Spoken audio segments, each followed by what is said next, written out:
en el libro de Habacuc, en el capítulo 3.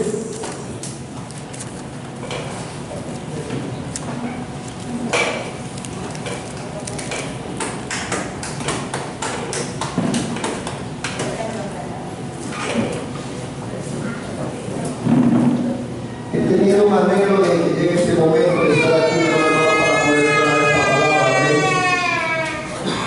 para mi vida, pero si usted la quiere tomar para la suya también, está en libertad, mi amado hermano. Dice la palabra de Dios: aunque la higuera no florezca, ni en las vides haya frutos, aunque falte el producto del olivo, y los labrados no den mantenimiento, y las ovejas sean quitadas de la majada, y no haya vacas en los corrales, con todo yo me alegraré en Jehová, y me gozaré en el Dios de mi salvación. Jehová el Señor es mi fortaleza, el cual hace mi pie como de siervas, y en sus alturas me hace andar.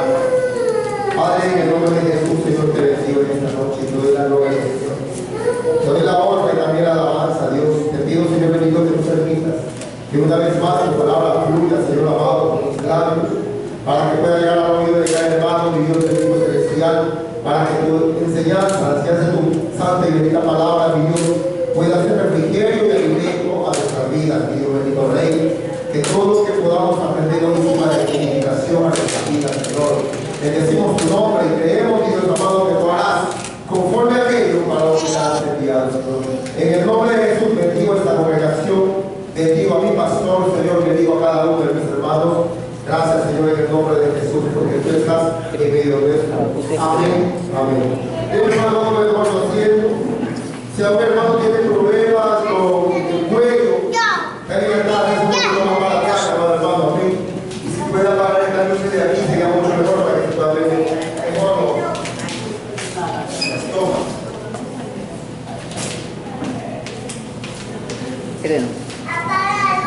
Gloria a Dios. Bien. Continuando, mi amado hermano, con la enseñanza que estaba viendo la semana anterior, el día martes también, porque el rey no puede venir. ¿Sí? Habíamos visto en esa imagen que sí, una enseñanza acerca del tabernáculo. Como usted puede leer ahí, dice a la imagen de Jesús. Durante las enseñanzas anteriores yo estuve hablando de que cuando íbamos a ver este estudio sobre el tabernáculo, íbamos a ver que todas las cosas que Dios le mostró a Moisés en el Santo Monte era justamente un prototipo, una tipología de Jesucristo. Todo lo que usted va a ver en el tabernáculo está hecho a la imagen de Dios, a la imagen de Jesucristo. Usted va a ver la redención, usted va a ver la salvación, va a ver el perdón, va a ver el proceso que la palabra causa en nuestras vidas, va a ver la misericordia, la gloria de Dios, su majestad, va a ver la victoria de Cristo sobre Satanás, va a ver la provisión de Dios para nuestras vidas, va a ver la comunión con Dios en el lugar santísimo, y todas esas cosas son provisiones que Jesucristo nos ha dado. Amén. Lo bueno es que nosotros hoy en día como iglesia podemos acceder a la presencia de Dios libremente, sin que nada nos obstruya, sin tener que utilizar ningún tipo de figura como los judíos tuvieron que hacer. Yo tuve que mostrarle por medio del tabernáculo toda su gloria y todo lo que Él tenía para ellos. Amén. Avance, mi hermano, por favor. Vamos a leer todos este texto bíblico. ¿Podemos? A la cuenta de 3. Amén. 2, 3. Y harán un santuario para mí y habitaré en medio de ellos, conforme a todo lo que yo te muestre. El diseño del tabernáculo y el diseño de todos sus utensilios, así lo haréis. Bien, como habíamos hablado, podemos ver por medio de este texto bíblico que lo que Moisés mostró al pueblo para fabricar, para crear,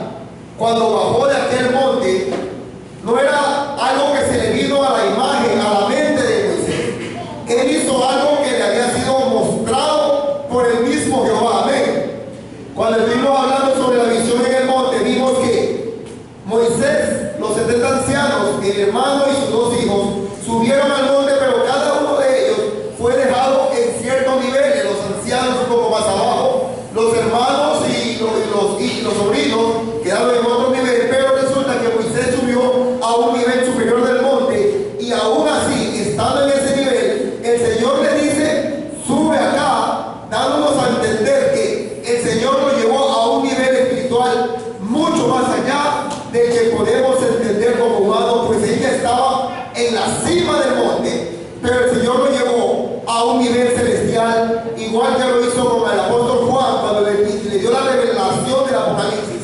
Y también estaremos viendo que algo parecido le sucedió al profeta Ezequiel, el cual también al entrar en el santuario tuvo una visión en la cual fue trasladado a ver cosas celestiales. Amén. Bendita sea la gloria de Dios. Por tanto puedo decirles que todo lo que hizo Moisés y todo el tabernáculo, sus utensilios y todas las cosas no fueron hechas a la idea de un hombre, sino hechos a qué? A la imagen de quién? De Dios. Amén. ¿Cuánto creen que Dios lo hizo su imagen? Amén. Amén. Denle un fuerte aplauso al Señor.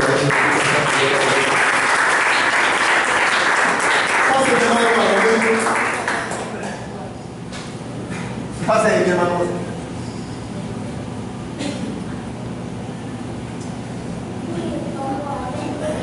Bien, en esta imagen estamos viendo el tabernáculo en sí. Bendita sea la gloria de Dios. Luego ya, mucho después estaremos hablando ya de toda lo que es el tabernáculo en sí. Pasa, mi hermano. Eso estuvimos hablando la semana anterior. Estuvimos viendo una vista panorámica del interior. Después estaremos analizando las partes de ahí del tabernáculo. Ahí están los utensilios de oro. Quiero hacer una pequeña aclaración. La semana anterior, inmediatamente a esta hice pasar una diapositiva con otros utensilios que son para el sacrificio. Esos no eran de oro, mi amado hermano. Los utensilios de oro estaban única y exclusivamente dentro del santuario, dentro del tabernáculo. Fuera del tabernáculo, en los atrios, donde estaba el altar de bronce, el lavamanos de bronce, y estos utensilios, todo era de bronce. ¿Por qué razón, mi amado hermano? Porque el bronce representa el juicio de Dios. Aleluya. Pero también representa la misericordia de Dios. Aleluya. Y el hombre al entrar recién a Cristo viene cargado de pecado. Dentro del tabernáculo, donde está la vivísima presencia de Dios, todo de oro, debido a que el oro representa la gloria de Dios, y la gloria de Dios no tiene contacto con el pecado, mientras que el bronce, o sea, el juicio y la misericordia, sí tiene contacto con el pecado, pues que era quemado en el altar del holocausto. Amén. Avance, mi hermano. ¿Sí? Ahí tenemos una toma vertical acerca del tabernáculo, las medidas. Esto tuvimos la semana pasada. Pásela, mi hermano. ¿Sí? Vemos los materiales para el tabernáculo que fueron pedidos como ofrenda por el Señor. En Éxodo 25, Real 5 dice: esta ofrenda que tomaréis de ellos: oro, plata, cobre, azul, púrpura, carmesí, lino fino, pelo de cabras, pieles de carneros, teñidas de rojo, pieles de tejones y madera de acacia. Quiero contarles también algo. Ahí dice cobre en ese texto bíblico, mientras que los utensilios ustedes que son de bronce. ¿Por qué dice cobre y bronce? En primer lugar, porque el bronce es una aleación que se forma con la unión del cobre con el estaño.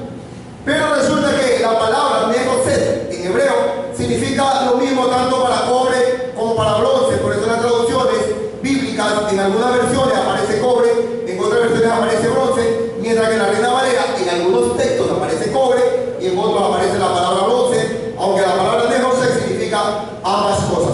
Puede seguir, mi hermano.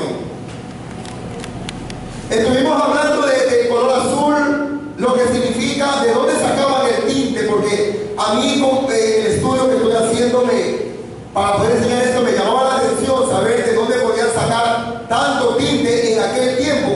Estamos hablando, hermano, de 1225 más 2015, aproximadamente 3040 años.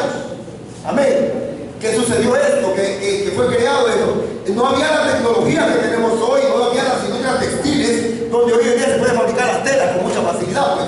En aquel entonces, acordémonos que además los judíos estaban en el desierto, así que pues supongo que era muy difícil encontrar una fábrica donde comprar las telas, pero estuvimos viendo de dónde sacaban el color azul, sí, mi hermano amado, de ese animal llamado bazalón, que es el gusano marino más grande que hasta en la actualidad hay estudios en el cual dice que han llegado a encontrar hasta de 30 metros, pero que puede llegar a tener 60 metros de largo. El púrpura, que representa la majestad de Cristo, era sacado de aquel caracol llamado mure, que usted puede ver. Estuvimos hablando de ello, del proceso que se utilizaba, avance, hermano, del proceso que se utilizaba para sacar el tinte. El rojo o carmesí o escarlata, que era sacado de este insecto llamado Coccus silicis, un gusano que sacaban de los huevos de la hembra disecados o del cuerpo del insecto en sí disecado, hacían un polvo rojo parecido a la anilina, y con eso tenían de rojo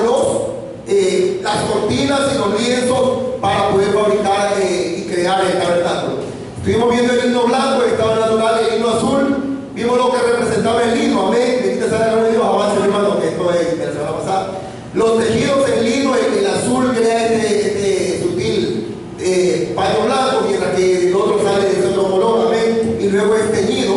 Vimos lo que significa el lino torcido, que aparece en 21 ocasiones en el libro de Éxodo, tanto en la versión de Reina Valera como en la Dios habla hoy. El lino normal es un hilo formado normalmente con una fibra de lino, como habíamos visto, el lino es vegetal, mientras que el lino torcido es una especie de piola hecha con 3 hilos entorchados para darle mayor fuerza y consistencia. Vimos que el lino blanco representa la pureza, representa la santidad, puesto que el lino es una tela muy blanca pero muy fresca, pero tiene una facilidad para bajarse y por su blancura también para ensuciarse. Por eso dice la palabra de Dios que Él no quiere una iglesia que esté sucia, sino una iglesia sin mancha y sin arruga, hablando de que tiene que estar vestida con la santidad del lino fino. Estuvimos hablando de que el lino torcido, al tener 3 hebras, representa la Trinidad de Dios. Con ese lino torcido fueron hechos la cortina, fue hecho la vestidura del sacerdote, fue hecho el efod, fue hecha la mitra que se tenía en la cabeza. Esto representa pues que la pureza y la fortaleza de la Trinidad tiene que estar revistiendo la vida del sacerdote siempre, puesto que digo la fortaleza de la Trinidad debido a que es este lino torcido da un tejido más fuerte que el lino normal. Avance mi cielo. Si nos quedamos hasta ahí la semana pasada, amén, estamos viendo que le pide el Señor madera de acacia. Bendita sea la gloria de Dios. Existen muchas clases de madera, por lo cual llama mucho la atención el por qué el Señor le pide madera de acacia. Bendita sea la gloria de Dios. Yo quiero que sepa, mi amado hermano, que todo lo que está en la Biblia tiene un propósito y tiene un sentido. Nada de decir está por gusto. La palabra acacia proviene del hebreo sitá, ¿sí? Cualquiera de las varias especies del género acacia, de la familia mimosa que crece en la tierra bíblica, se puede utilizar con esta palabra. Puede sobrevivir. La acacia puede sobrevivir en regiones muy secas, donde muy pocas plantas pueden lograr subsistir. Esto nos habla de fortaleza, amén. En el desierto las acacias son pequeñas, retorcidas y estropeadas por intemperie, pero en condiciones favorables el árbol puede alcanzar una altura de 4 a 7 y aún hasta 12 metros de altura. Sus ramas tienen espinas blancas, fuertes y delgadas, y la fruta que da es una angosta vaina curvada. No siempre es comestible. La madera del tronco es dura, pero muy durable. La acacia se caracteriza por la dureza y la resistencia de su madera, aun si es expuesta al fuego, se quema con mucha dificultad. Estaremos viendo que cuando el Señor le hace hacer el altar del holocausto, donde quemaban el holocausto, lo hace hacer de madera de acacia forrada de bronce. Amén. Esta madera iba a ser expuesta al fuego y no debía quemarse. Esa es la razón por la que le pide acacia.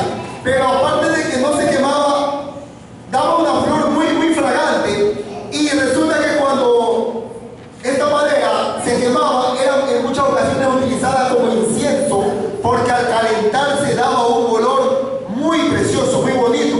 Entonces, en el momento en que se iba a utilizar la acacia en el altar de bronce, se iba a quemar el holocausto, tras que la madera iba a soportar el calor, iba a comenzar a botar un olor fragante. Por eso dice la palabra de Dios que Dios quiere que nuestras oraciones suban a su presencia. ¿Cómo dice? En olor fragante, amén. Debido a que la acacia daba este olor fragante. Bendito sea el Señor.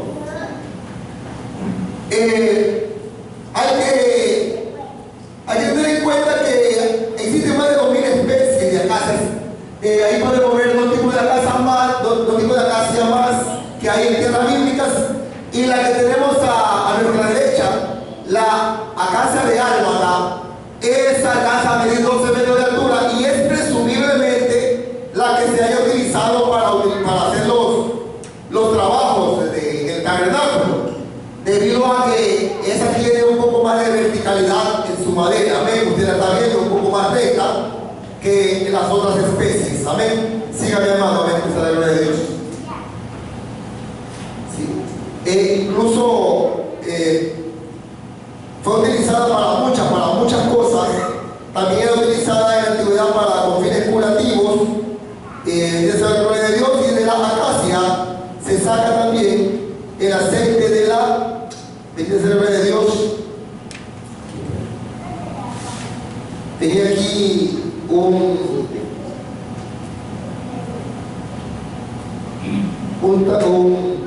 estudio que dice que sacan de ahí una medicina que tomamos mucha gente aquí la toma, pero no la tengo, pero aquí dice la gloria de Dios. Bien, ahí tenemos ahora los atrios del tabernáculo, dice la gloria de Dios. Esta es la parte primera con la que se encontraba el pueblo cuando quería entrar a la presencia de Dios. Y aunque no lo crean, mi amado hermano, esa es la primera parte con la que nos encontramos los cristianos cuando queremos tener acceso a Dios.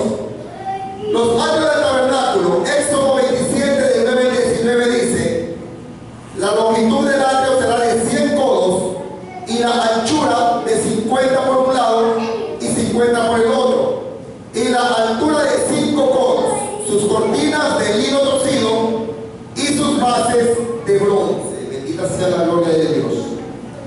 La palabra atrio en sí proviene de la palabra latina atrium, que significa espacio descubierto y por lo común cercado de pórticos, o sea, de puertas que hay en algunos edificios. También se refiere al andén que hay delante de algunos templos y palacios, por lo regular enlosado y más alto que el piso de la calle. En pocas palabras, la palabra atrio significa patio. La palabra atrio en hebreo es hatzir. Es el espacio amurallado y sin techo que se conectaba a una vivienda o un palacio. También al tabernáculo, como tenemos en esta ocasión lo que estamos estudiando, o también en el templo de Salomón. Los atrios de algunos palacios eran tan grandes que tenían incluso jardines. Como en hogares cerradas que rodaba el templo de Salomón, estaba dividido en sectores. El templo de Salomón, escucha lo siguiente acerca de los atrios del templo de Salomón. Estaba en los tiempos de Jesús dividida en 4 atrios. O sea, pase mi hermano. Ya. Como usted puede ver, este atrio era en sí un solo patio. Pero con el tiempo los sacerdotes judíos cambiaron eso. Y en los tiempos de Jesús, los atrios del templo estaban divididos en 4 partes. La primera era el atrio de los gentiles, o el atrio exterior. Era accesible a todos los adoradores, no importando su raza ni religión. Como segundo estaba el atrio interior, o de las mujeres. No era algo de machismo ni algo de género, era para todos. Dice que era accesible a todos los judíos, sin interesar su edad ni sexo, pero debido al nombre que se le había dado por la cantidad de mujeres que entraban a orar en este atrio, Nesayot, que significa atrio de las mujeres, los hombres preferían no entrar, por lo cual solamente entraban mujeres. Tercero, el atrio de Israel, al cual solo podían entrar los judíos varones. Y 4, el atrio de los sacerdotes, llamado también el Hatzer Kohanim, exclusivo solamente para sacerdotes. No podían pasarse a otro atrio porque según ellos se contaminaban. Pero hoy en día, gracias a Dios, nosotros podemos acceder al Señor, podemos entrar libres a sus atrios. ¿Por qué razón? Dice Gálatas 3:28, ya no hay judío ni griego, como en el primer lugar que dice de los gentiles, donde puede entrar cualquier persona de raza o religión. No hay esclavo ni libre, no hay varón ni mujer. ¿Por qué? Porque hoy en día todos somos uno en Cristo Jesús. ¿Cuánto creen que es así? Amén. ¿Cuánto creen que somos uno en Cristo? Amén. ¿Cuánto creen que la mujer tiene los mismos derechos del hombre de acceder a su presencia? Amén. Gloria a Dios, yo también lo creo así. Bendita sea la gloria de Dios. Amén. Ahora se la hermanos. Yo le voy a hacer una recalcación.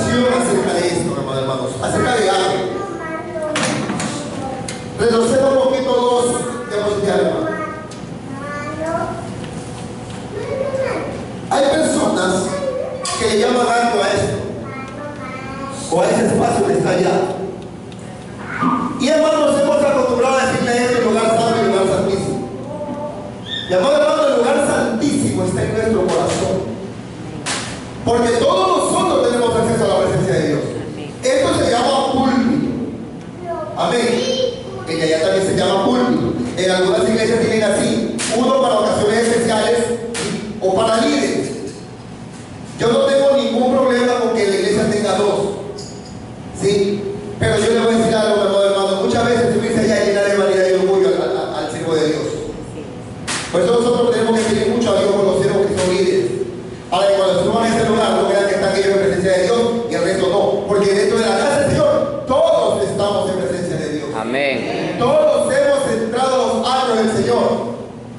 Ya. Y no estamos en los años del Señor. Ya pasamos por los años del Señor. Hace mucho tiempo. Cuando recién vinimos a Cristo. Ya tenemos visto por qué le digo esto, mi amado hermano. Bendita sea la gloria de Dios.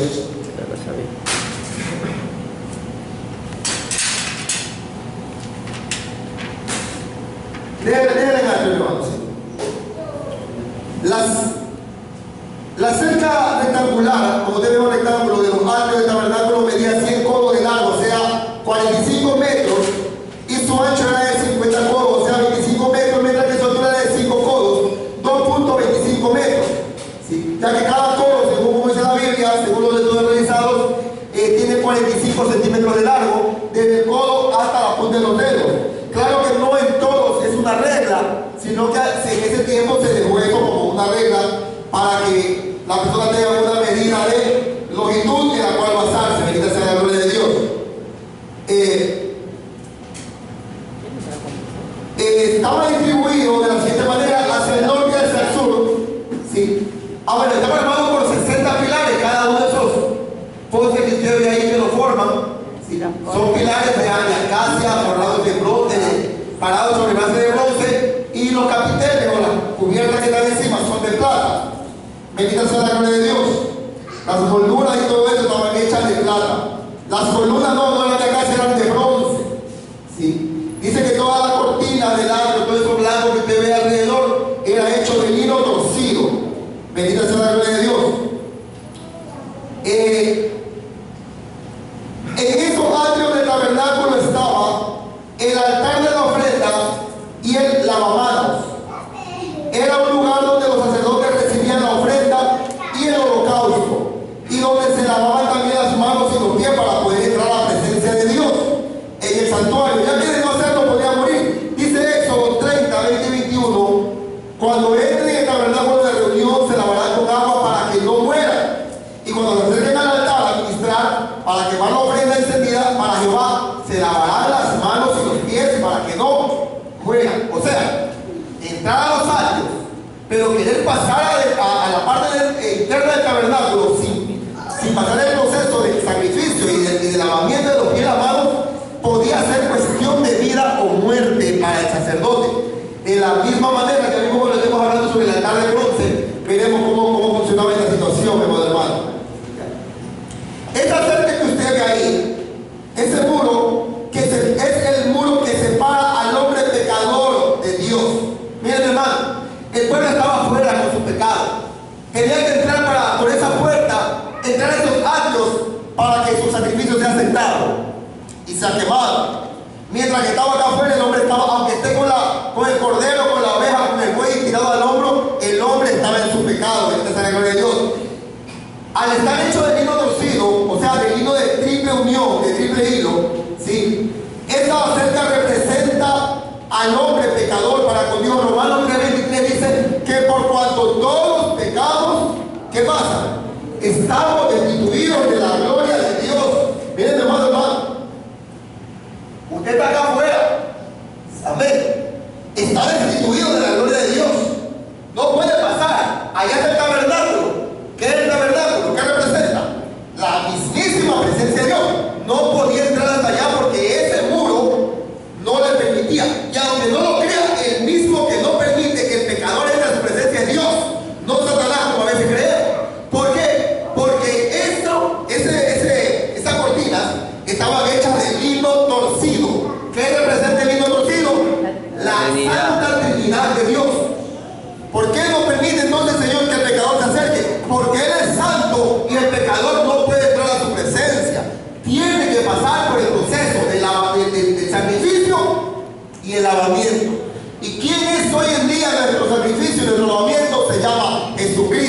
Él es el Cordero inmolado que dio su vida por nosotros en la cruz del Calvario, abriendo esas puertas y dándonos acceso, y es que nos ha lavado de nuestros pecados. Denle un fuerte aplauso al Señor, hermanos.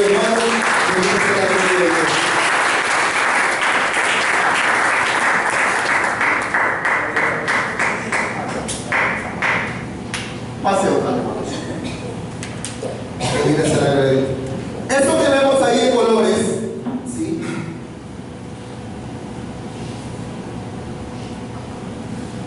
Es el de Led Hachir. Es la puerta de los años. Bendito sea el Señor. Éxodo 27:16 dice: y para la puerta del atrio habrá una cortina de 20 codos de azul, púrpura y carmesí y lino torcido, de obra del recamador, sus columnas 4 con sus 4 bases. La puerta del atrio, la cual estaba colocada hacia el este, también estaba teñida con estos colores. Amén. Recordemos qué significan los colores. Yo no sé si yo le pueda preguntar a algún hermano de los que han estado aquí todo este tiempo, ¿qué significa el azul? Mana Alexandra. Cielo. El cielo, amén. El pacto de Dios de salvación. Bendito sea el nombre de Dios. Mana Rosita, el rojo. La sangre de Cristo, amén. La redención. Bendito sea el nombre de Dios. Hermano Julián, el púrpura. La realeza de Dios. La majestad de Jesucristo, amén. El poder real de Dios. Y el hilo torcido, hermano Jonathan. La Trinidad de Dios. Entonces imagínense, para poder entrar tenía que pasar por la misericordia de Dios en la sangre de Cristo, por la majestad de Cristo, por la Trinidad de Dios y por el pacto que estaba escrito en el cielo de salvación. Todo eso se iba a abrir al pecador cuando pasaba a llevar su ofrenda de sacrificio. ¿Sí? Usted puede ver ahí 2 corderos tiernos de 1 año, perfectos, dice la Biblia que tenían que ser, como Jesucristo mismo. Ven, bendita sea la gloria de Dios. La puerta del atrio estaba colocada y ahí encontrábamos primeramente ¿qué cosa? El altar, y luego pues encontraríamos el lavacro. Gloria a Dios. La altura de la puerta a 5 codos, ya lo estuvimos viendo esto, ¿sí? Pero quiero avanzar un poco. Mire, hay algo que llama la atención. La puerta contrastaba totalmente con el resto de todo el muro, de todo el exterior. La vistosidad de estos colores no solamente representaba la obra redentora de Jesucristo, no, sino también representaba lo fácil que es encontrarlo al Señor. ¿Usted cree que alguien, viendo todo ese cerco blanco, se le haga difícil encontrar la puerta de colores? Amén. Tendría que ser ciego, amén. En un lugar que tiene 50 metros de largo y 25 de ancho, todo blanco, encuentra un espacio de colores. No creo que no lo pueda ver. A ver, ¿tú qué piensas, gente? ¿Era difícil ver eso? No era difícil ver la puerta. ¿Sabe por qué? Porque Jesús, pasa la hermano, Jesús no nos dificulta que lo podamos hallar. Él es un Dios fácil de encontrar, mi amado hermano. Miren lo que dice Deuteronomio 4:29. Mas si desde allí, desde tu vida de pecado, lo buscares a Jehová tu Dios, lo hallarás, dice. Si lo buscares de todo tu corazón y toda tu alma. Isaías 55:6, ¿qué dice?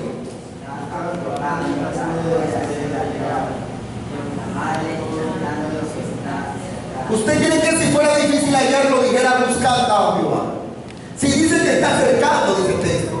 Juan 6:37, ¿qué dice?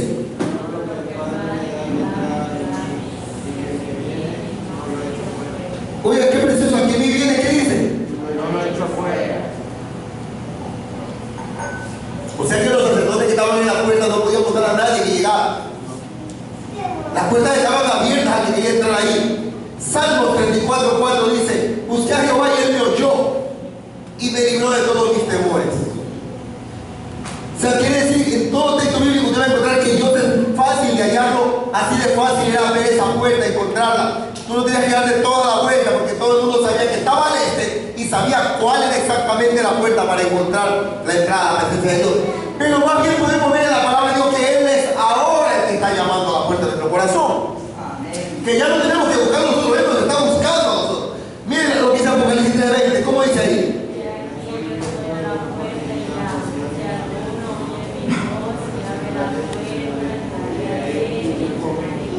Si alguno oye mi voz y abre la puerta, ¿qué dice? Entraré a él y cenaré con él y él conmigo. Bendita sea la gloria de Dios. Es algo maravilloso, amén. Bendita sea el Señor. Síganme, hermano, avance. El altar de bronce, ¿sí? Usted puede ver esa cosa que está ahí, es el cuadrado de color amarillo, ¿sí? Era un altar. Esa es otra cosa que yo no quiero hablar acerca de los altares. Bendita sea la gloria de Dios, porque la gente dice, este es el altar, este es el altar. Hay otro hermano que en alguna ocasión dijo, fuera bueno que la iglesia tuviéramos altar. Altar tenemos en nuestro corazón para Cristo, amén. Altar es el lugar donde nosotros ofrendamos nuestro sacrificio vivo. Y el libro romano dice que debemos presentar nuestros cuerpos como sacrificio vivo agradable a Dios. El altar tiene que estar en nuestro corazón. Bendita sea la gloria de Dios. Este altar, pásale, mi hermano, bendito sea el Señor. Ya. Ahí tenemos otro posible diseño del altar del holocausto. ¿Por qué digo, mi amado hermano, otro posible diseño? Miren, todas estas cosas han desaparecido con el tiempo. Entonces todo lo que ahorita uno le puede mostrar es basado en los estudios realizados, en los textos bíblicos, en otros pergaminos y en otros escritos que se hayan encontrado. Acuérdense, mi hermano, que en otro tiempo no existía la fotografía, ¿sí? Y no hay muchos textos petroglíficos de los hebreos, puesto que los petroglifos son hechos por culturas mucho más antiguas que el tabernáculo. Ya en aquel tiempo, ya en aquel entonces existía la escritura sobre el cuero y no se ha podido encontrar otra manera donde esté dibujado. Solamente se basa los estudiosos, los investigadores, a lo que la palabra dice, amén. Yo tengo siempre decir, también para llevar una enseñanza yo puedo solamente basarme a lo que entiendo y lo que busco en otros que esté apegado a la palabra. Si ya está fuera de la palabra, ya se llama conjetura o invento. Hay muchos estudios bíblicos que están basados a muchas conjeturas. ¿Sí? Pásenla, mi amado hermano. Ahí está algunos de los nombres que se encuentran en la Biblia sobre este altar. Uno es Mizbeach de José, que significa altar de bronce. El otro es Mizbeach Sebán, que significa el altar del holocausto. Y Mizbeach Jabara Iyá, que significa el altar de la ofrenda quemada. Como título, en Éxodo 27, capítulo 8, dice que el altar de la ofrenda quemada. Dice así: harás un altar de madera de acacia de 5 codos de longitud. Éxodo 27, 8 dice así: harás también un altar de madera de acacia de 5 codos de longitud y de 5 codos de anchura. Usted puede encontrar en Éxodo 38, 1 a 7 que también encuentra lo mismo, porque ahí habla sobre cuando ya fue construido, de la misma manera que aparece al principio cuando el Señor le muestra. Y dice: será cuadrado el altar y su altura de 3 codos, y le harás cuernos en sus 4 esquinas. Los cuernos serán parte del mismo en oscuridad de bronce. Harás también sus calderos para recoger la ceniza, y sus paletas, sus tazones y sus garfios. Pásenla, hermano. Y sus braseros. Harás todos los utensilios de bronce. Aquí están los utensilios de que yo la semana anterior equivocadamente los pasé como parte del tabernáculo. Estos utensilios eran en la parte de afuera, de bronce, para utilizarlos en el sacrificio.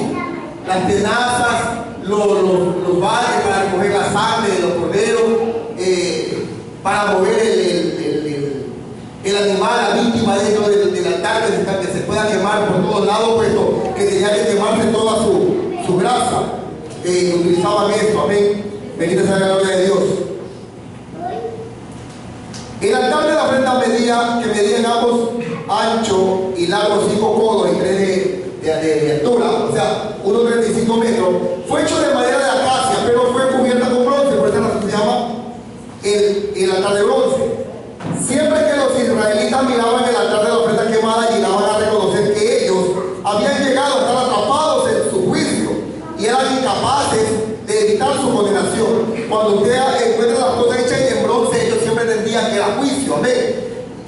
altar es diferente al que estaríamos hablando después, el altar del incienso, que estaba dentro del tabernáculo, el cual era hecho de oro. Dentro del tabernáculo todo era de oro. Fuera del tabernáculo todo era de bronce. Recuerde, ¿qué significa el bronce? Un hermano que me diga. Y el oro que estaba dentro del altar, la gloria de Dios. Amén. Bendita sea la gloria del Señor. Bien. En el versículo 8 del capítulo 27 dice: lo harás hueco de tablas de la manera que te fue mostrado en el monte, así lo harás. Bendito sea el Señor. O sea, tenía que ser hecho de la misma forma que Dios le ha mostrado. Ahora ellos conocían que el Mesías vendría. Muchos tenían esa fe, esa creencia, y que Él borraría sus pecados, pero que tenía que ser puesto a muerte y quemado como la ofrenda, el sacrificio. ¿Por qué? Porque la forma de quemar la ofrenda, mi amado hermano, era tipología de Cristo. El cordero debía ser quemado, debía ser sin defecto, macho, joven, amén, debía ser llevado para ser quemado. Y resulta que Jesús atravesó todo esto mismo cuando estuve hablando sobre la fiesta de los panes sin levadura. ¿Sí? Estoy hablando sobre también ese sistema que utilizan ellos para mostrar la redención que hay y que Jesucristo de la misma manera que los panes sin levadura, y de esta misma manera Él fue llevado por nuestros pecados como víctima, como cordero, fue inmolado. Inmolado significa quemado, calcinado en fuego. Él murió, Él descendió a los infiernos, dice la Biblia, y de ahí salió, resucitó para darnos a nosotros la esperanza de su resurrección, de que también resucitaremos todos aquellos que estemos en Él. Amén. ¿Cuántos están en Cristo? Amén. ¿Cuántos creen que van a resucitar? Amén. ¿Cuántos creen que vamos a ser levantados al cielo? Amén. Bendita sea la gloria de Dios. Oiga, es algo maravilloso, ¿no? Que Jesucristo se haya entregado por nosotros. Amén. Miren lo que dice Juan capítulo 99. Yo siempre leo este texto bíblico y de enseñanza. Dice que cuando Jesús se fue a bautizar, Juan lo vio, dice, que venía Él. ¿Y sabe lo que Él dijo? He aquí el Cordero de Dios que quita el pecado del mundo. Y mientras que los corderos que llevaban allá solamente servían para pagar los pecados cometidos por un año, porque este sacrificio tenía que ser hecho año a año, Jesús quitó los pecados. Una cosa es ir dando los intereses y otra cosa es pagar la deuda. Como para que tengamos más fácil, los judíos, por medio de ese cordero, solamente pagaban los intereses. Cuando nosotros hacemos préstamos tenemos que pagar mensualmente los intereses, amén. Ellos pagaban año a año, pero resulta que Jesucristo pagó la deuda y se acabó. No hay más deuda por el pecado, porque Cristo pagó en la cruz del Calvario. Bendita sea la gloria de Dios. Él se entregó por nuestros pecados en la cruz y llevó su condenación en ella, derramando su sangre sobre la cruz del Calvario. Bendita sea la gloria de Dios.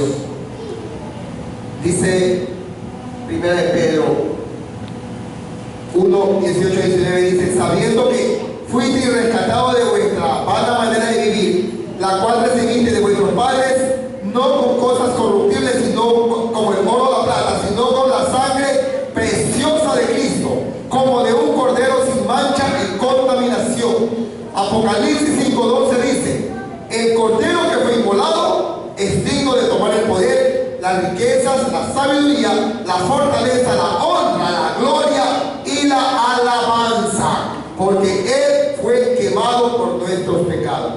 De esta manera el altar de la ofrenda quemada nos muestra a Jesucristo tomando nuestros pecados sobre Él y muriendo en la cruz. Pero también nos muestra a Cristo levantándose entre los muertos y por lo tanto nos dio con certeza la esperanza de salvación. Dice 1 Corintios 15, versículo 16 al 22, dice: porque si los muertos no resucitan, tampoco Cristo resucitó. Y si Cristo no resucitó, vuestra fe es vana, aunque estaríamos en pecado. Pero entonces también los que durmieron en Cristo perecieron. Si en esta vida solamente esperamos en Cristo, somos dignos de conmiseración.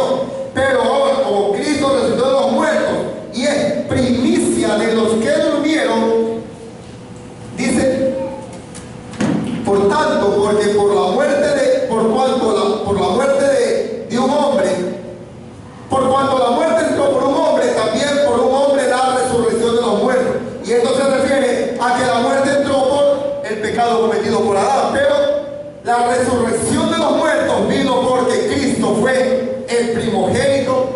la resurrección. Ahora yo quiero que entienda un poquito esto. ¿Por qué el primogénito de la resurrección? En el libro de Elías, en el libro de los Reyes, habla de que Elías resucitó a alguien. Y también habla de que Eliseo resucitó a alguien. Y también dice que Jesucristo resucitó a Lázaro. Amén. ¿Por qué entonces Jesús sería el primogénito de la resurrección? Si no resucitó primero. Cuando nosotros vimos el estudio sobre José, vimos la palabra mejor, que significa el primogénito, entendimos que el primogénito no siempre se refiere al primero, sino al que hace la obra exacta como el Padre la quiere. Él fue el que hizo la obra exacta. ¿Por qué? Porque los otros murieron por pecado y resucitaron en su pecado. Mientras que Jesús vivió sin pecado, murió por los pecados de otros, descendió, arrebató las llaves de la muerte y se levantó de los muertos para darle a todos vida eterna y salvación. Es muy diferente la resurrección de Jesús con la resurrección de los otros. Por eso Él es el Padre de la resurrección, el primogénito de la resurrección. Bendita sea la gloria de Dios. Aquí tenemos esta figura que dice los cuernos del altar, pero tenemos que dice solamente imagen diferencial. Cruce la imagen esa imagen. Ya, regresa a él. Nosotros vemos esto, mi amado hermano. El altar tenía 4 cuernos. Regrese 2 imágenes. Más otra. Otra. Ya, usted puede ver cuántos cuernos le cuenta ahí. 4, uno en cada esquina, amén. Regrese hasta los cuernos del altar, hermano.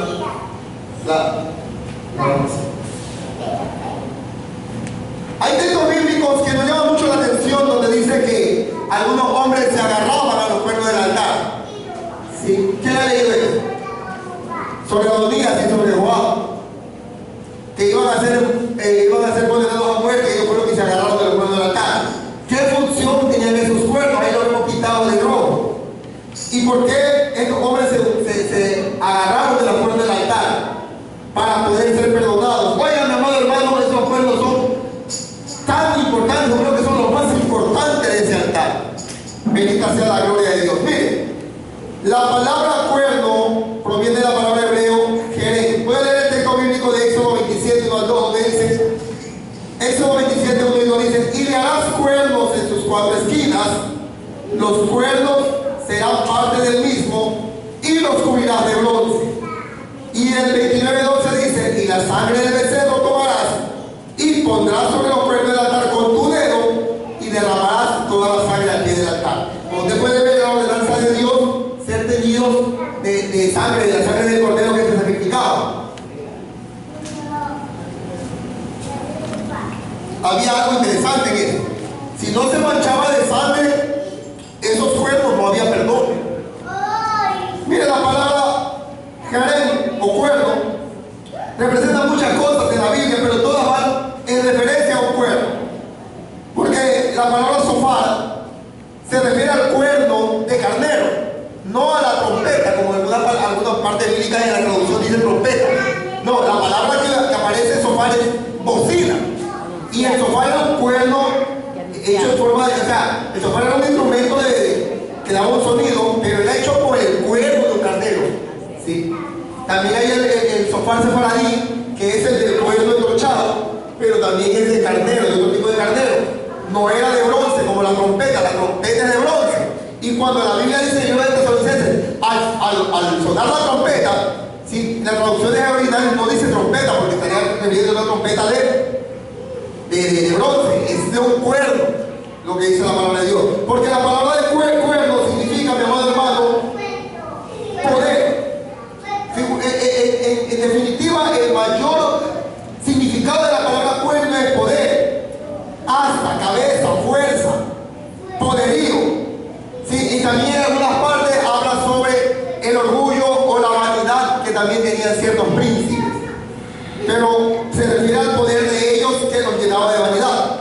En el libro de Daniel vemos mucho figuras en las visiones de Daniel, en Daniel 7, donde habla de cuernos que él le ve a ciertos reyes, ¿sí? O a ciertos animales que representan a esos reyes. Cuando usted tiene que haber leído, y cuando no, si no lo ha leído, en su casa lea el libro de Daniel, que es muy precioso. Ahora, la palabra jerez en el sentido literal es aplicada de la siguiente manera. Ya. Se refiere al cuerno del carnero. ¿Sí? Pase ese mensaje ahí, hermano. Se refiere al cuerno del carnero, como la trompeta o bocina, se usaba como depósito de aceite también, donde un ejemplo, cuando a David lo fueron a ungir o a Eliseo, se echó aceite de un cuerno, representando el poder de Dios, ¿sí? Llenando de unción al que recibía el aceite. Bendita sea la gloria de Dios. También se refiere a una cima o un monte. Como nosotros podemos ver, ¿sí? Muchos de los animales representan o muestran su poder y su autoridad por el tamaño de sus cuernos. En cada especie, el animal que tiene cuernos más pequeños es considerado solamente parte de la manada, pero el que tiene los cuernos más grandes es el alfa, o sea, el número uno, el líder, el jefe de la manada, el que tiene acceso a las hembras, el que gobierna, el que decide y define qué se hace y qué no se hace en la manada. Ahí tenemos 4 tipos de animales de tierra bíblica que son muy comunes y que aparecen incluso en la Biblia. Ahí tenemos el carnero, bendita sea la gloria de Dios, que puede ver los cuernos, son mucho más grandes aún que su cabeza y muy anchos. ¿Sabes? Tenemos la cabra montés, de la cual también se hace el sofá. El toro mahuí, que es uno de los animales con los cuernos más grandes que hay, también se utiliza para hacer el sofá. Y tenemos el búfalo, el cual el búfalo es un animal que bíblicamente es un ejemplo de fuerza, de poder, de majestuosidad, de muchas cosas que nosotros vemos en la Biblia, pero su poder está enmarcado en el tamaño de sus cuernos. Bendita sea la gloria de Dios. Vuelva, mi hermano, si pasa. Aquí tenemos el sentido de la palabra cree. También tenemos que en el sentido simbólico, la parte roja que está abajo dice que se aplica como sinónimo de fuerza o poder. En Deuteronomio 3:17, ¿sí? Dice como el primogénito de su toro de su gloria, y sus astas, de sus cuernos, son como las astas de búfalo, hablando del poder de Cristo. Se refiere a los dones de una persona, de un cuerno, Daniel 7, como estamos viendo ahí. Y también se utiliza la expresión cuerno de salvación, refiriéndose al Señor Jesucristo. Analizarlo. Según Samuel 22:3 dice: Dios mío, fortaleza mía, en él confiaré, mi escudo y el fuerte de mi salvación. Pero ese texto bíblico en la Biblia de las Américas dice el cuerno de mi salvación. La palabra que aparece en hebreo es Jerei le Jalei, o sea, el cuerno de mi salvación. No como dice la Reina Valera, el fuerte de mi salvación, sino que la palabra real que aparece es la que está en la Biblia de las Américas, dice Jerei, o sea, el cuerno, le Jalei, de mi salvación. Bendita sea la gloria de Dios. Avance, hermano, ¿sí? Ahí volvemos entonces a los cuernos, porque quiero hablar algo muy importante sobre estos cuernos. Bendita sea la gloria de Dios. Entonces, bendita sea la gloria de Dios. Toda vez que el sacerdote recibía la ofrenda, tenía que tomar con sus dedos la sangre de la víctima y pintar los cuernos del altar, tal como usted lo ve pintar. También, una vez al año, los cuernos del altar del incienso. Pues si Aarón o el sumo sacerdote no lo hacía, no podía entrar al lugar santísimo, puesto que solo podía entrar una vez al año a orar y a poner en presencia de Dios los pecados del pueblo. Tenía que pasar por el altar del incienso, pintándolo también de rojo. Bendita sea la gloria de Dios. Ahora, si no se hacía esto, si no se pintaban los cuernos del altar, no se perdonaban los pecados.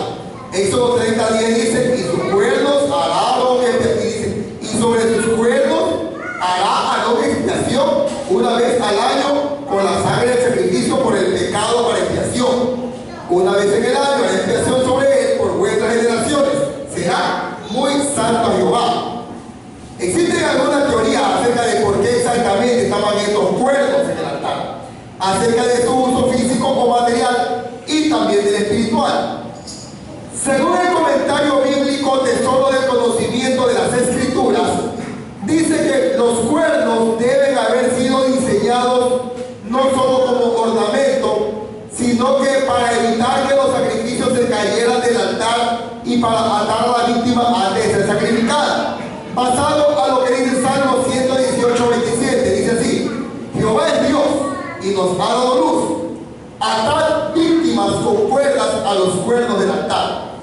Este texto bíblico permite que los escritores de este comentario bíblico y de muchos estudios que estuve revisando crean que los cuernos eran para atar a la víctima, que no se caiga al momento de matarla. Pero hay algo lógico aquí. Si hubiese sido para atar, yo le hubiera hecho que ponga unos ganchos, unas argollas, unos huecos en las puntas, o que los amarre en el tejado o a las varas. No o que le haga una ata hacia arriba. No necesariamente tenía que haber sido en forma de cuerno. Entonces podemos ver que los cuernos representan algo mayor que eso. Amén. Ahora, esta es la versión de estos comentaristas bíblicos en la que se ha basado en ese texto bíblico. Pero bien puedo ser de otra manera. Ahora los cuernos en el altar tienen un trasfondo mucho más de eso. Analizando el hecho de que la palabra querer es utilizada en diferentes pasajes bíblicos con connotaciones, sobre todo de poder, la pregunta entonces es, ¿por qué estos símbolos de poder tenían que ser pintados con sangre a los cuernos del altar? No representaban poder para amarrar, sino que otro tipo de poder mucho más allá. No más les digo, les voy a decir una verdad. Casi 3 días me tocó analizar este estudio, sobre los cuernos del altar. Yo quiero que lo atienda bien, mi hermano, porque es muy glorioso para nuestras vidas, es algo maravilloso, hermano. Mire, primero consideremos la gran variedad de funciones, de sombras y de figuras que contiene el término querer. Para que podamos tener una idea clara de su significado, pues ciertamente, señora Nela, que podamos entender lo que esto nos simboliza y por qué estaban en el altar. Hebreos capítulo 10, verso 1 dice: porque la ley, teniendo la sombra de los bienes venideros, no la imagen misma de las cosas, nunca puede por los mismos sacrificios que se ofrendan continuamente hacer perfecto lo que se acerca. Dice el libro de Hebreos que todas las cosas que vemos ahí eran sombras de las por venir, o sea, de las que hoy vemos. Y las que hoy vemos son sombras de las que veremos en el reino celestial. Amén. Es decir, estos cuernos son sombras de algo que hoy vemos, pero que también veremos allá con más claridad. Entonces, bendita sea la gloria de Dios. Vamos a entender que los cuernos del altar son una sombra de algo venidero y más profundo. La Biblia dice que Moisés no vino con sus ocurrencias al pueblo, sino que tomó el modelo para la construcción del tabernáculo. Amén. El texto que he tomado de base para esta enseñanza es: y harás, que dice, un santuario, amén, conforme a la imagen que te mostraré en el monte, así lo haré. O sea, Moisés vio eso allá en la región celestial que estuvo, y lo que hizo aquí fue algo parecido a lo que él vio allá. La pregunta es: ¿vio un altar con cuernos o vio algo que le hizo imaginar esos cuernos? Amén. Entonces vamos a definir. Dice Apocalipsis 3, del 1 al 3. Hermano, pásenlo a ver si puse los textos ahí. Bien, ahí está bien. Éxodo 25:9 dice así: conforme a todo lo que yo te muestre, el diseño del tabernáculo y el diseño de todos sus utensilios, así lo haré. O sea que Moisés iba a hacer algo conforme a lo que le mostraron. Amén. Apocalipsis 7, 1 al 3, ¿qué dice? Después de esto vi 4 ángeles en pie sobre los 4 ángulos de la tierra, que detenían los 4 vientos de la tierra. ¿Cuáles son los 4 ángulos de la tierra? ¿Quién se lo sabe? Norte, sur, este, oeste. Bendita sea la gloria. Ahora, estos ángeles detenían los 4 vientos para que no soplase viento alguno sobre la tierra, ni sobre el mar, ni sobre ningún árbol. Vi también otro ángel, no voy a hablar ahorita de quién es el otro ángel porque ese es otro estudio. Vi también otro ángel que subía de donde sale el sol y tenía el sello de Dios vivo. Usted ya creo que sabe quién es ese otro ángel. Y clamó a gran voz a los 4 ángeles a quienes se les había dado el poder de qué cosa.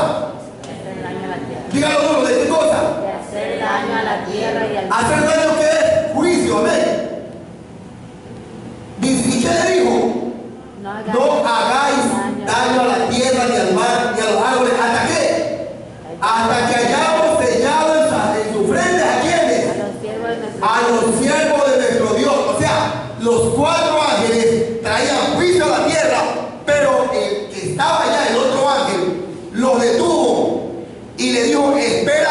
saque de la tierra a mis redimidos.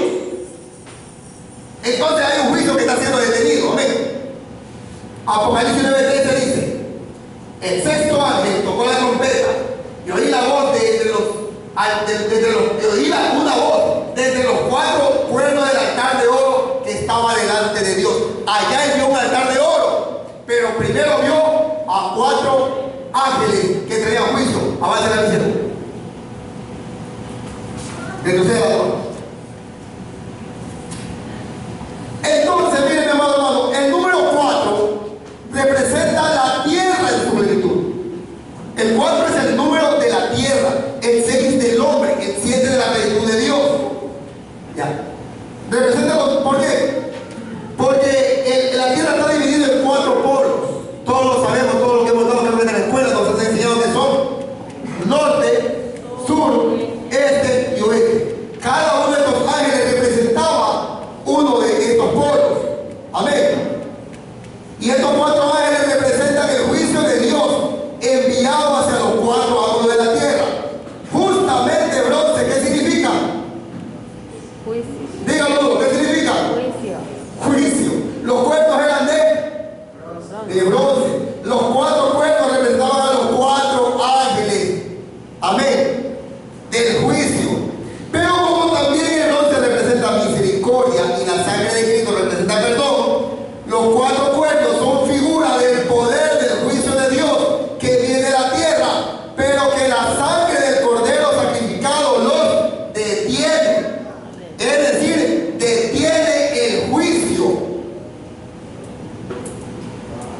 El libro, aquí era detenido año a año, pero Jesús lo detuvo ¿hasta cuándo? Hasta el día de su gloriosa venida. Entiendan, hasta el día de su venida, pero no cuando venga a terminar con el sistema de cosas de la tierra, sino hasta que venga por su pueblo, hasta el día del arrebatamiento. Porque él le dice: mire, no le haga daño hasta que hayamos sellado en sus frentes a los siervos de nuestro Dios. O sea, hasta el día del arrebatamiento, porque luego del arrebatamiento viene la tribulación y la gran tribulación. ¿Y qué son esas cosas? Son juicios sobre esta tierra. Entonces, bendita sea la gloria de Dios. Ya. Vuelvo a la imagen del altar de los 4 cuernos. Entonces, miren, mi amado hermano, la sangre que está ahí representa el sacrificio de Jesucristo, que detiene el juicio sobre la tierra hasta que Él se lleve a su iglesia. Eso no es tan por gusto. Oiga, yo leí sin número de estupideces hablando sobre lo que eso significa. Que tan por esto, que tan por el otro. Es más, un infeliz se mete en una página de internet cristiana a decir: los 4 cuernos representan que tu mujer te ha puesto los cachos. Y otro varón le dice que lea la Biblia y que no sea así. Dice: si está en la Biblia no me importa, pero los cuernos representan cachos, y al final que tu mujer te los puso y por eso estás escribiendo esto. Oiga, qué cosas absurdas, pero la gloria sea para Dios y que Dios tenga misericordia de esa gente así. Porque esto significa juicio hasta para ese hombre que escribe esas cosas. Pero la sangre de Cristo quitó el juicio de nosotros. Aleluya. Y nosotros hemos sido manchados por esa sangre. Para hacer, pero no para detener el juicio de nosotros hasta que Él venga, sino para que Él nos levante a nosotros. Nosotros ya salimos del juicio. Bendita sea la gloria de Dios. Gloria a Dios. La Biblia dice en el libro de Amós 3:14, dice así: Amós 3:14, que el día que castigue las rebeliones de Israel, castigaré también los altares de Betel, y serán cortados los cuernos del altar y caerán a tierra. O sea, una vez que sean cortados, no habrá nada que detenga el juicio. Amén. Los ángeles serán enviados por juicio a la tierra. Dice la palabra de Dios en 2 de Pedro 3:11 y 12: puesto que todas estas cosas han de ser desechas, ¿cómo no debéis vosotros andar en santa y piadosa manera de vivir, esperando y apresurándonos para la venida del día de Dios, en el cual los cielos, encendiéndose, serán deshechos y los elementos siendo quemados se fundirán? Esta es, mi amado hermano, la razón por la que algunos hombres en la Biblia, al haber cometido transgresiones por las que podían ser condenados a muerte,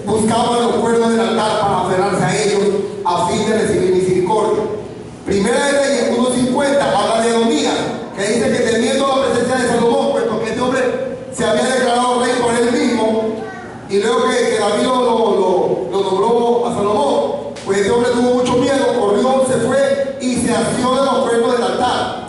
Como este hombre lo secundó Joab, el que era pues general del ejército de David. Dice que también le llegó la noticia y de que antes el que era el general de la fuerza armada de Salomón lo estaba buscando, también se fue y se aferró a los cuernos del tabernáculo buscando misericordia. ¿Por qué razón? Porque estaban teñidos de la sangre del cordero. Y entonces había una ley que si un hombre alcanzaba a llegar al altar antes de ser encontrado por la justicia humana y lograba agarrarse de los cuernos del altar, ese hombre obtenía el perdón. Tristemente a 2 días obtuvo perdón ese día, pero volvió a transgredir a Salomón y fue asesinado, ya que quiso por esposa a Gilda Sunamita. Y hay quienes dicen en muchos estudios bíblicos que esta Gilda Sunamita, que fue la mujer, la joven doncella que acompañó a David hasta su muerte, murió, ella quedó virgen y Salomón vivió enamorado de ella y es a ella a quien le dedica el libro de Cantar de los Cantares, porque usted puede leer, le habla también a una Sunamita, aunque no da el nombre. Entonces son ideas y es muy posible porque coincide en que ella era Sunamita y que era una joven de la que estaba enamorado, era muy cercana al palacio como esta joven allí, pero a 2 días se la pidió por esposa y eso causó que Salomón decida quitar el perdón que le había otorgado. Amado hermano, luego de esto sigue la fuente de bronce, pero ha transcurrido el tiempo, vamos a dejarlo hasta ahí. Mañana continuaremos con el resto, amén. Le damos las gracias a Dios que nos ha permitido llegar hasta este punto con este estudio, amado hermano. Les soy sincero, para mí es algo maravilloso, algo precioso estar realizando esto y poderlo enseñar sobre todo, ¿sí? Puesto que dice la Biblia que hay que darle gracias a lo que Dios nos ha dado. Y si Dios me ha dado a mí ¿qué le puedo decir? La capacidad, ¿sí? Ha puesto su gracia en mí de que yo pueda enseñar esto así, mi hermano. Yo lo comparto con ustedes. Yo lo único que les pido, hermano, valórenlo, ¿sí? Que esta enseñanza sea también parte de su vida. Agárrense de los cuernos del altar, mi hermano. Agárrense de la misericordia de Cristo. Que Dios me los continúe bendiciendo y los amo mucho en el Señor. Amén. Si no nos amara, no me